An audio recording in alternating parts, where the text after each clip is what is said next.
Sonia est la maman d'Enzo, un petit garçon âgé de 4 ans qui est porteur de trisomie 21. Elle se demande quel jeu elle peut lui proposer pour développer sa motricité fine.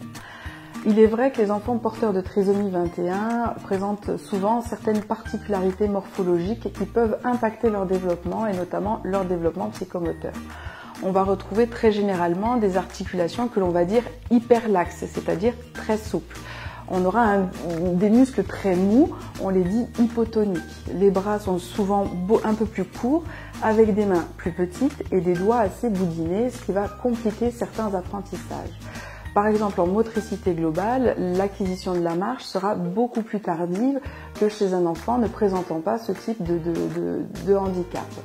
Concernant les bras, nous avons une motricité fine plus tardive, une gestion de la motricité globale du bras beaucoup plus compliquée et donc des acquisitions de motricité fine plus tardives. Donc petite astuce.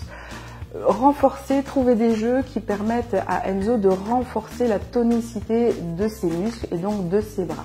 Vous allez pour cela pouvoir lui proposer des jeux de lancer, de visée, comme des jeux de quilles ou des jeux de chamboule-tout avec des objets à lancer de texture, de forme, de poids, de taille différentes. Comme ça, Enzo va pouvoir renforcer son tonus musculaire et affiner la précision de ses gestes. Au niveau des doigts, vous allez privilégier d'abord des objets relativement gros. N'allez pas trop vite, essayez d'observer un petit peu là où en est Enzo dans ses compétences et ne lui proposez pas des objets trop petits et trop fins s'il est encore sur une prise assez grossière. Donc des perles à enfiler potentiellement grosses, ça peut être déjà des petits animaux, puis s'il s'en sort bien entre petits animaux et aiguilles en bois, vous affinez les perles avec des perles de plus en plus petites.